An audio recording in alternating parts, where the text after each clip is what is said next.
Vamos falar sobre cenário político. Faz parte também falar sobre mudanças climáticas, logicamente. Mas quero falar com você sobre Centrão e essa sanha do Centrão que parece não ter fim. A semana passada a gente conversava sobre isso, né? Nízia Trindade ali com o cargo em risco, Lula dizendo que ela fica. Agora a gente tem Rita Serrano, temos também o Ministério do Desenvolvimento, né? Com Wellington Dias à frente também, assim, com riscos por conta, de fato, do Centrão avançando para cima do governo. O que você tem visto? Quais os bastidores? Quais são as movimentações? Olha, Thalita, nós podemos dizer que estamos vivendo uma lua de mel entre o Planalto e o Congresso.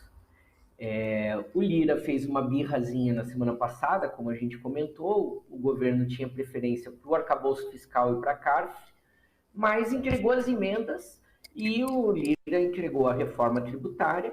Havia, inclusive, uma ameaça ainda na quinta-feira de que ele não fosse votar o CARF, eu mesmo mencionei, de que ele iria para a Disney, mas o Arthur Lira trocou a ida para a Disney por um jantar com Lula na sexta, a aprovação da CARF e o iate e o cruzeiro do Wesley Safadão aí, mudou as férias da família e rendeu muito. Porque na sexta-feira o clima do jantar era de alegria de todos muito felizes. Tanto que o presidente Lula apresentou, inclusive, seus próximos passos, seus próximos projetos, eu falo isso depois. Mas a conta do Centrão foi apresentada. Para a reforma tributária e para a CARF, foram as emendas, e são emendas que são emendas de bancadas estaduais. Então, o cálculo que a gente tem que fazer da relação toma lá da cá, dessa vez não é por partido, ainda que o PP e o PL tenham recebido, mas foi muito mais por bancadas, né? E mesmo assim, algumas bancadas não reagiram. Santa Catarina foi um dos estados que mais recebeu emendas na semana passada e que quase votou em bloco, né? Um estado tipicamente bolsonarista, contra a reforma tributária. Bem, o preço do Centrão foi esse, mas o governo ficou muito satisfeito, porque o Arthur Lira entregou aí mais do que 20 votos do que o governo pensava. Então, entregou com muita folga. Por um lado, né, na semana passada a gente conversava muito qual era o efeito daquela briga do Tarcísio e do Bolsonaro. O PL foi bem fiel ao Bolsonaro, viu? Caiu pela metade a expectativa dos votos que o governo esperava ter. Dos 40, foram apenas 20 do PL que enfim, não seguiram aí o Bolsonaro e se mantiveram favoráveis à aprovação da reforma. Mas, mesmo assim, sem a votação do PL e com a oposição ali, o Centrão passou o rodo e o governo fez barba, cabelo e bigode. E com tanta entrosamento que no dia seguinte o Arthur Lira colocou a CARF, que era esse sim o projeto que interessava ao governo, porque aumenta significativamente a arrecadação e não podiam estar mais alegres depois à noite. E aí veio o resto da conta, que são a mini reforma ministerial que a gente vinha falando, que é a pressão do Centrão, o governo não topava, enfim. Quais são os ministérios? O Centrão desistiu da saúde, a gente já falou sobre isso, outros comentaristas também, mas sim, como você mencionou, o Ministério do Desenvolvimento, do Wellington Dias, é o Ministério da Bolsa Família, mexe com muitos recursos, e o ministro é considerado avarento em liberar emendas para os partidos do Centrão. É o mesmo caso da Ana Moser no esporte, também é considerada uma ministra que tem restrições, que demora para fazer liberação de recursos para o Centrão. Então são dois ministérios que estão aí, o turismo que a gente já sabe, né? Então teríamos aí uma mini reforma, incluindo possivelmente um apoio, de novo, comprometimento, que a gente já falou em outros momentos, com uma possível candidatura ao sucessor do Arthur Lira, indicado e com o apoio do governo. Isso o Lula disse também, que é claro que a base governista não tem força suficiente para eleger o sucessor do Arthur Lira e que vai ter que sair desse bloco. O PT, o governo agora, trata de atrair com mais o PP formalmente. O PP tem sido bastante fiel ao governo, ao partido do Arthur Lira e do Ciro Nogueira, né? Estavam numa posição estratégica do governo Bolsonaro, se reposicionam nesse momento. E o Republicanos, do Carlos Bolsonaro, também está nessa órbita, também se aproxima aí do governo é possível que venham compor dentro da distribuição. Então, foram citados nomes, foram colocados. Então, o caso é, teoricamente, a tensão entre o governo e o Centrão é para se encerrar. E o clima foi tão bom de lua de mel que está levando, inclusive, o ministro Fernando Haddad, que é o outro vencedor, saiu elogiadíssimo semana passada pelo Arthur Lira, pela oposição, pelo Tarcísio, pela Faria Lima, né? Então, não é à toa que ele saiu tocando violão essa semana, porque a vida está muito tranquila. O Fernando Haddad em momento Dorival Caymmi aí. Mas isso animou o ministro Fernando Haddad a colocar em discussão já a segunda parte da reforma tributária, né? Então, ela é mais complexa, ela trata da tributação, se fala em impostos sobre fortunas, em retirar várias isenções, né? Mas houve confiança do ministro e, obviamente, do governo para nenhuma pauta econômica tramita sem o aval, obviamente, do presidente Lula, que também pegou de surpresa e propôs aí a isenção para a linha branca de novo, eletrodomésticos. Então, agora, o clima do governo resolvemos com o Congresso e agora nós temos que fazer a economia se mexer.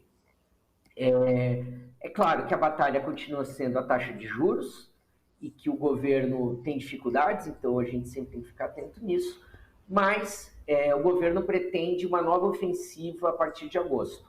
Uma em relação ao tema ambiental, Fernando Haddad falou sobre isso, Lula falou no jantar também, tem comentado, é possível que o presidente Lula anuncie aí um conjunto de medidas para uma transição ecológica, né? E que para a construção disso que o ministro Fernando Haddad tem dito desde o início do governo de buscar uma reindustrialização pela economia verde.